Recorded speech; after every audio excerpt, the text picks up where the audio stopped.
वज़ीर आला KPK मोहम्मद सुहेल अफरीदी ने वफाकी पॉलिसियों पर सवाल उठाए हैं। उन्होंने कहा कि पेट्रोल महंगा होने से सिर्फ ईंधन ही नहीं बल्कि बिजली, गैस, ट्रांसपोर्ट और हर चीज़ महंगी हो जाती है। यानी एक फ़ैसला पूरी मईशत को हिला देता है और इसका बराह रास्त असर आम आदमी पर पड़ता है जो पहले ही महंगाई के बोझ तले दबा हुआ है। फिर वज़ीर आला KPK सुहेल अफरीदी ने यह बताया कि पाकिस्तान की तकरीबन 45% आबादी गुर्बत की लकीर से नीचे जा चुकी है। जब आधी आबादी मुश्किल में हो तो बाकी मईशत कैसी खड़ी रहेगी, ये सबसे अहम सवाल है।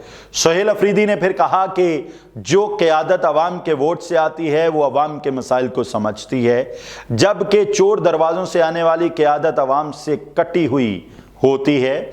एक बड़ा सियासी और इखलाकी सवाल है जिस पर बहस होना ज़रूरी है कि क्या वाकई फॉर्म 47 की हुकूमत है या फिर फॉर्म 45 की हुकूमत। और फिर उन्होंने कहा कि इमरान खान के दौर में कोरोना जैसे मुश्किल वक्त में भी मईशत 6.1% से तरक्की कर रही थी और पेट्रोल की कीमत तकरीबन 150 रुपए के करीब रखी गई थी, जबकि आज ये कीमत पहले 460 की गई और अब 378 रुपए फी लीटर हो चुकी है। तो उन्होंने कहा कि ये इमरान खान का विजन था कि इमरान खान ने जिस तरह भी मैनेज किया हुआ था कि टोटल कीमत 137 से 150 के दरमियान रही। 2022 का हवाला दिया कि टोटल कीमत 137 रुपए थी और ये इतने जालिम लोग हैं कि इन्होंने एक ही दफ़ा 137 रुपए कीमत बढ़ा दी।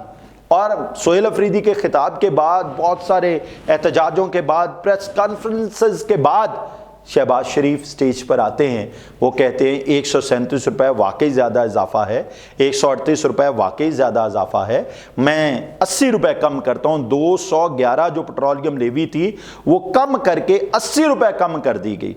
सो जी, लेकिन यहाँ सवाल बहुत बड़ा जन्म लेता है कि क्या ये चलता रहेगा। तो शहबाज शरीफ ने वाज़ेह तौर पे कह दिया है ये कुछ वक्त के लिए, यानी 1 महीने के लिए रिलीफ है और ये ट्रकों, बसों और रिक्शों और मोटरसाइकिलों के लिए रिलीफ दे दिया, ये भी कोई परमानेंट रिलीफ नहीं है।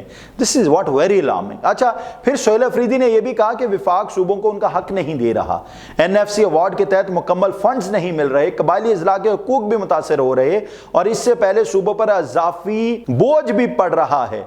फिर उन्होंने कहा कि हालिया सैलाब और क्लाउड बर्स्ट जैसे वाकयात का बोझ भी KPK ने खुद उठाया, जबकि वफाकी सतह पर मदद ना होने के बराबर रही, जिससे सूबाई वसाइल मजीद दबाव में आ गए हैं।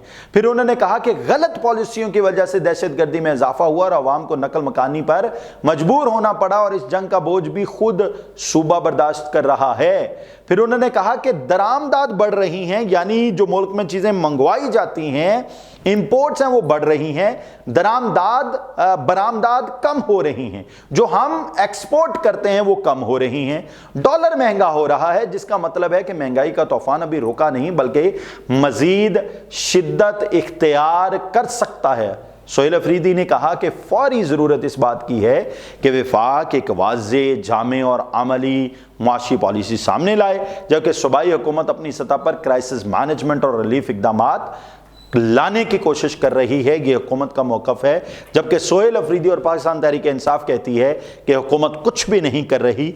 आप बताएं, क्या हुकूमत सच बोल रही है या पाकिस्तान तहरीक इंसाफ का वर्डिक्ट ठीक है? दुआ है अल्लाह ताला आप और आपके अहल खाना को अपने ज़ुबान में रखे। इजाज़त दीजिए, अल्लाह हाफ़िज़।